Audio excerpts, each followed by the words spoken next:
Hey guys, so tonight I wasn't gonna vlog, but I decided to dedicate a vlog um, onto like how to make conscious decisions. How do you know that you're making the right decision when you're feeling like my head says this, but my heart says this? What does that even mean? Really, what does that mean? So let's break that down a little bit. Now, obviously, like we all go through this. And what I've learned is that what the ego or the mind tells you is often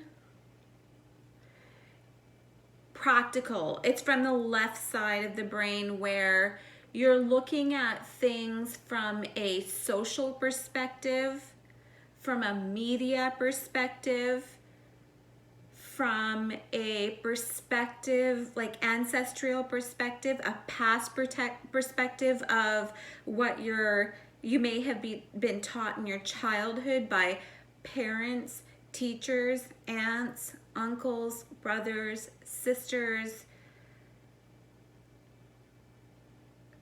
So, truthfully, when you're trying to make a decision that is right, but you're so emotionally involved that you don't even know what right is, because when there are emotional triggers, I mean, realistically, we don't know what right is anymore, because in these you have to practice opening up your sixth sense for a very long time in order to make heartfelt decisions that come from the sixth sense easily. And often the traits that come from making a heartfelt or a sixth sense decision are silence, being unemotional to the emotions that you're feeling, very important. Unemotional to the emotions that you're feeling, but without baggage. So you can't be unemotional to the emotions that you're feeling and suppress them, because then your ego's like, yeah, the devil comes out. It's like, I'm gonna work on this shit later. I'm gonna bring this out a year from now, 2 months from now. Yes, let's keep it, let's dig it, bury it down. Perfect. No.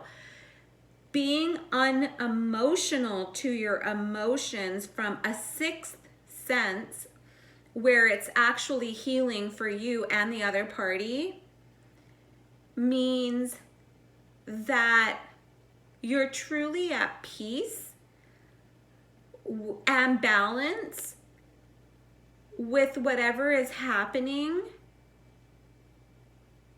not only with yourself, but also with the other person. So if you're emotionally charged when it comes to an argument, or let's just say you have to make a decision about something, how do you make a loving decision, and how do you make it, like, what is a decision from ego, spite?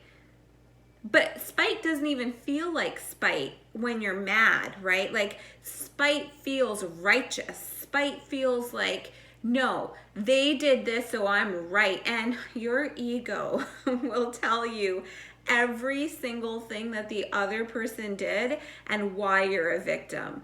So that, the number one thing is no more playing victim. Catch that ego.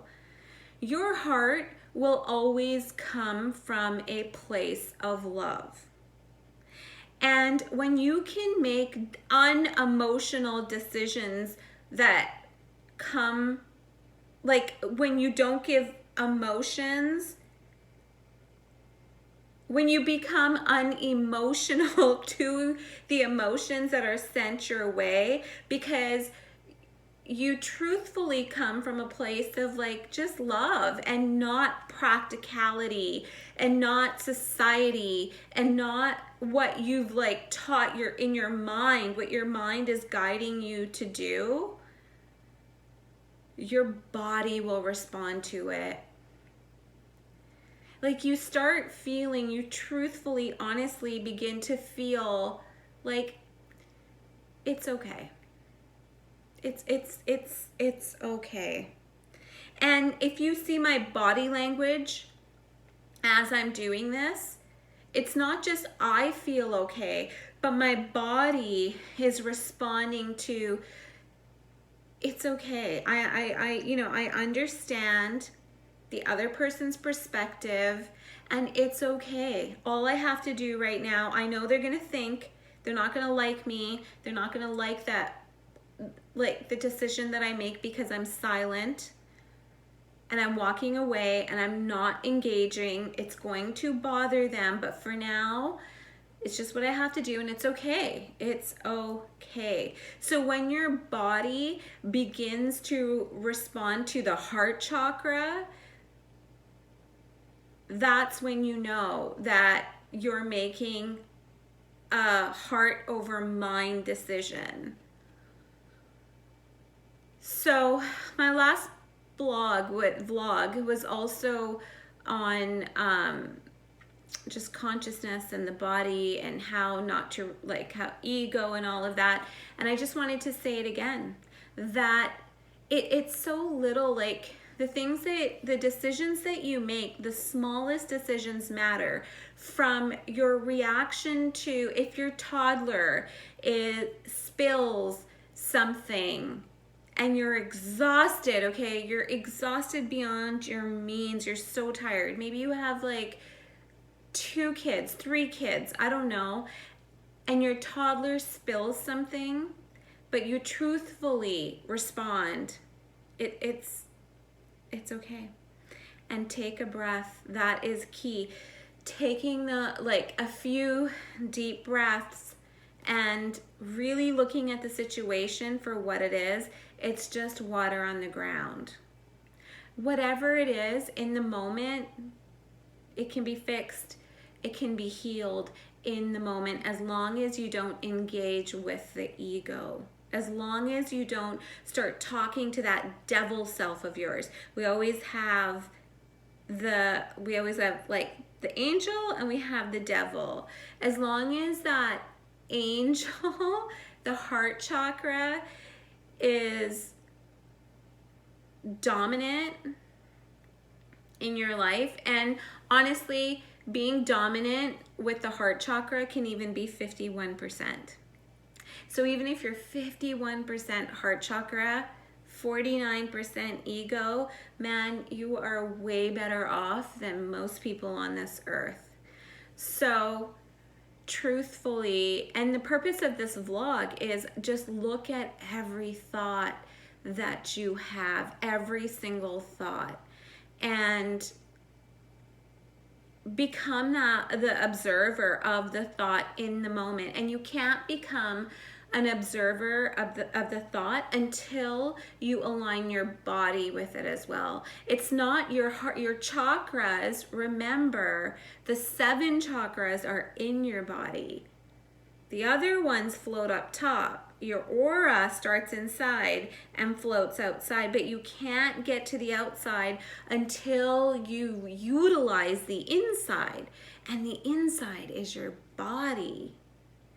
The layers, the 7 layers of the aura starts in your body. It's egg-shaped, you know? And the shape, the larger shape is at the bottom. And the egg comes up like this and larger at the bottom. You know why? Because we need to be grounded. Because the aura knows, the soul knows that when we come down here, we're going to get into our ego, and to break that shell in order to like come to here, we have to ground ourselves. That's why the root chakra is the last one to open usually. Yeah, man, the root chakra is a bitch to open, and just so you know. But when you get that open, it's a lot. It's really good. Life is good because you don't react like other people do. You don't see things as such suffering or trauma, or you get through your own suffering and trauma that happens without that suffering and trauma, because your root chakra is open, and that I am statement that the root chakra, which is red, holds, it guides you through, like, I am okay. You know, this has probably happened to a million people before me, and in this moment I'm okay.